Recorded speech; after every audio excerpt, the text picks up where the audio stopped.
अयोध्या में भव्य राम मंदिर बन रहा है। सुप्रीम कोर्ट के आदेश के बाद से अयोध्या में काम चालू है। हाल ही में देश के गृह मंत्री अमित शाह ने राम मंदिर के पूरा बन जाने की तारीख भी बता दी है। क्या कहा अमित शाह ने, आप सभी ने सुना। एक बार फिर से सुन लीजिए ताकि आप मैं जो आगे बताऊंगा उससे कनेक्ट कर पाएंगे।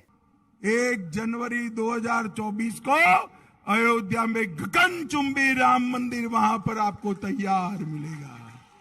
अब ये तो हुई गृह मंत्री की बात, लेकिन अगर आप लोगों को याद हो तो पिछले साल जब उत्तर प्रदेश का चुनाव था तब अयोध्या के कई व्यापारी सरकार से खुश नहीं थे। उनका कहना था कि मंदिर तो बन रहा है लेकिन हमारा घर टूट रहा है। इस पर हमने अयोध्या से ग्राउंड रिपोर्ट भी की थी। आपको अगर वो रिपोर्ट देखनी हो तो उस रिपोर्ट का लिंक हम इस वीडियो के डिस्क्रिप्शन में ऐड कर देंगे ताकि जो अभी मैं बताने जा रहा हूं वो आप लोग कनेक्ट कर पाएं। चलिए, ये तो हुई पुरानी बात। हाल ही में यानी पिछले महीने अयोध्या के व्यापारियों की दुकान पर बुलडोजर चला। जो व्यापारी सरकार के समर्थक थे, सरकार से खुश थे, अब वो सरकार से नाराजगी जता रहे हैं। मेन रोड जो रामपथ अयोध्या में बनाया गया है, एसबीआई के बगल हमारी पूजन पाठ का धूप का चंदन की दुकान है, जो भगवान से जुड़ा हुआ मेरा व्यापार है। हमारा व्यापार पूर्व से है, यानी कि लगभग हमारी चौथी पुश्त हमारी दुकान है जो अयोध्या में स्थित है। हम लोग भगवान राम से जुड़े हुए हैं। जब अयोध्या में राम मंदिर कार सेवा होता था तो हम लोग कार सेवकों की मदद करते थे, कार सेवकों को भोजन पानी कराते थे, कार सेवकों को रहने की व्यवस्था करते थे। और आज जब हम लोगों को कमाने का अवसर आया, जैसा कि मीडिया में भी देखता रहता हूँ, पेपरों में पढ़ते रहते हैं, सरकार भी मेरी बताती रहती है कि आपका व्यापार रात दिन चौगुना होगा, बहुत अच्छा व्यापार होगा, सारे अयोध्यावासी एकदम सुखमय हो जाएंगे। ऐसा प्रतीत होता है, ऐसा सुनने को मिलता है, ऐसा मुझे भी उम्मीद है। परंतु आज हमारी दुकान का आधा से आधा काट दिया गया है, हमारा व्यवसाय में विराम लगा दिया गया है। हमको आज इस बात का कष्ट है, हमारी सरकार होते हुए हमको मदद नहीं मिल पा रही है। मैं भारतीय जनता पार्टी का पूर्व नगर अध्यक्ष रह चुका हूं। अपनी सरकार, मुझे लगता है कि हमारी सरकार मेरी बात को नहीं सुन पा रही है, मेरी बात को ध्यान नहीं दे पा रही है। हमारे अयोध्या के प्रतिनिधि लोग मेरी बातों पर गौर नहीं कर पा रहे हैं, मेरी बातों पर ध्यान नहीं देते हैं। हमारा जनप्रतिनिधि मेरे साथ नहीं खड़ा है, मुझे ऐसा लगता है। आज योगी सरकार आज योगी सरकार, माननीय योगी सरकार बार बार कहते हैं किसी को उजारा नहीं जाएगा, किसी को हटाया नहीं जाएगा, हटाने से पहले उसको बसाया जाएगा। ऐसा मुझे उम्मीद जताया था, बताया गया था, मैं समझ भी रहा था। मैं आपको बता देना चाहता हूं कि हमारा व्यवसाय हम रजिस्टर्ड व्यवसायी हैं। हम लोन ले चुके हैं बैंक से। हमने 4.5 लाख रुपया महाराष्ट्र बैंक से लिया था। हमको जब कोरोना पीरियड में मुझको बैंक ने कोरोना के बाद 89,000 रुपया अतिरिक्त री लोन दोबारा दिया कि आपका व्यवसाय चलता रहे। हमने कोरोना से पीड़ित होकर के हमने काफी पैसे उसमें खर्च किया और हमारी व्यवसाय बंद रहा। आज के दिन जब मेरा व्यवसाय का समय आया तो मुझे लग रहा है कि हमारा व्यापार रात दिन चौगुना हो जाएगा। लेकिन सरकार की मंशा, मैं सड़क चौड़ीकरण के विरोध में बिल्कुल नहीं हूँ। स्मार्ट अयोध्या बने, सुंदर अयोध्या बने, विश्व का केंद्र अयोध्या बने, मैं उसका समर्थक हूँ, सार्थक हूँ। मैं योगी सरकार का समर्थन करता हूँ, प्रधानमंत्री जी का समर्थन करता हूं और भारत अयोध्या को नंबर 1 बनाने में समर्थन करता हूं। मैं विश्वास भी करता हूं। परंतु मुझको उम्मीद थी कि जो दुकानें तोड़ी जाएंगी, शेष जो दुकान बचेगी वो सरकार मेरी मदद करेगी। सरकार कह रही थी कि मकान मालिक और किराएदारों का सामंजस्य स्थापित किया जाएगा, सारे किराएदार स्थापित होंगे। मुझे नहीं लगता है कि ये प्रशासन हमारी मदद कर रही है, मुझे नहीं लग रहा है। प्रशासन मकान मालिकों से मिलकर के, मंदिर के महंतों से मिलकर करके दोहरी राजनीति मुझे दिखाई पड़ रहा है, क्योंकि मकान मालिक वाली भाषा प्रशासन बोल रहा है, व्यापारी की कहीं भी सुनी ही नहीं जा रही है। व्यापारी त्राह त्राह कर रहे हैं।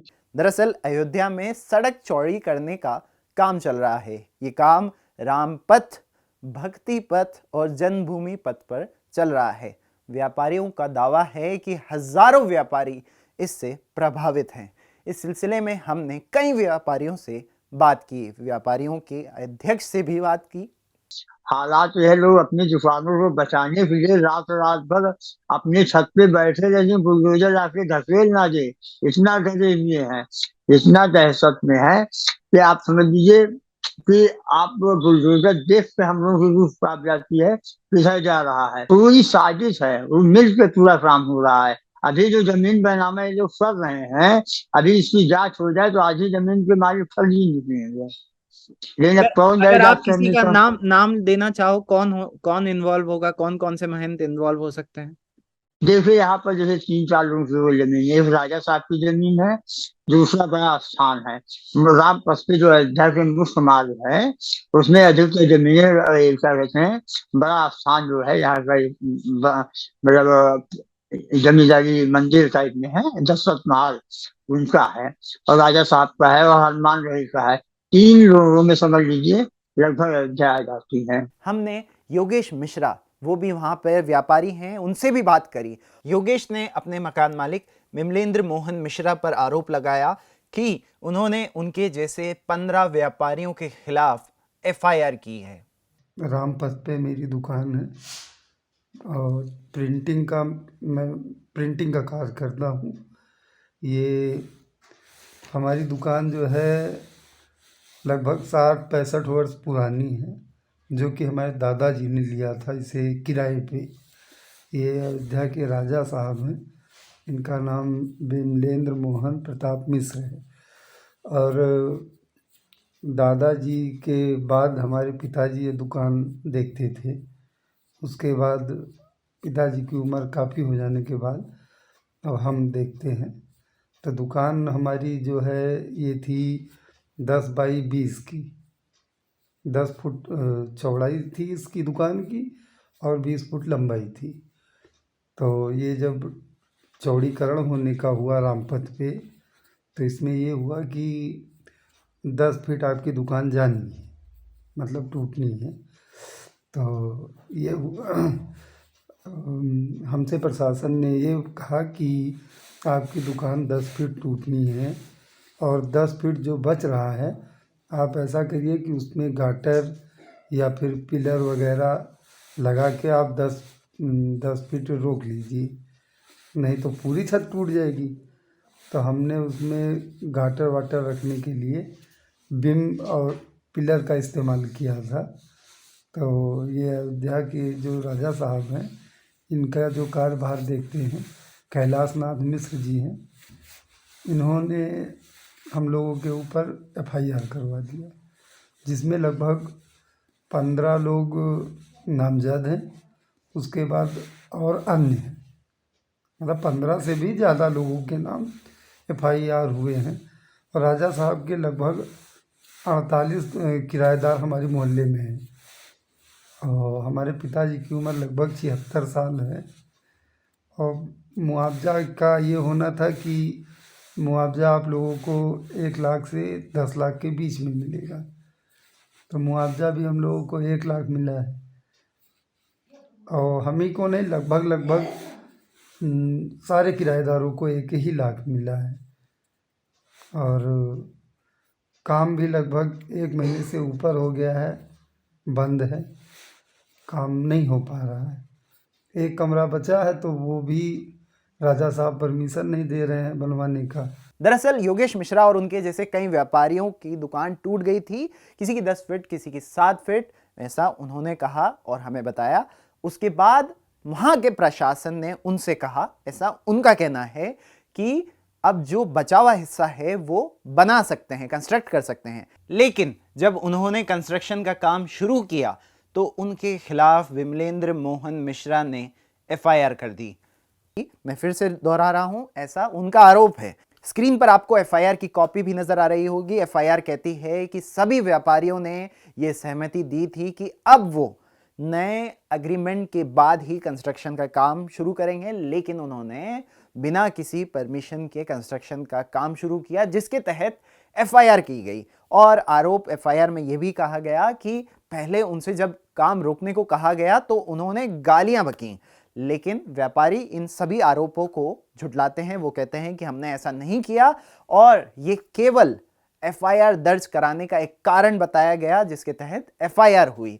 जब हमने विमलेंद्र मोहन मिश्रा से संपर्क करने की कोशिश की तो उन्होंने हमसे बात करने से इनकार कर दिया। वहीं जो वहां के विपक्ष के नेता हैं पवन पांडे, हमने उनसे बात की, उनका क्या कहना है आइए सुनवाते हैं आपको वो भी। हर व्यापारी डरा सहमा हुआ है और भारतीय जनता पार्टी की सरकार में अयोध्या में एक डर का माहौल है। तो जो लोग का समर्थन कर भी रहे हैं वो डर के मारे कर रहे हैं कि कहीं ऐसा ना हो जो बचा वो भी चला जाए। और दूसरी चीज, व्यापारी की स्थिति बहुत खराब है। मुआवजे के नाम पे कुछ नहीं है। जो लोग 100 साल 150 साल से दुकान कर रहे थे 1,50,000 तक पाए हैं, सब बहुत परेशान है।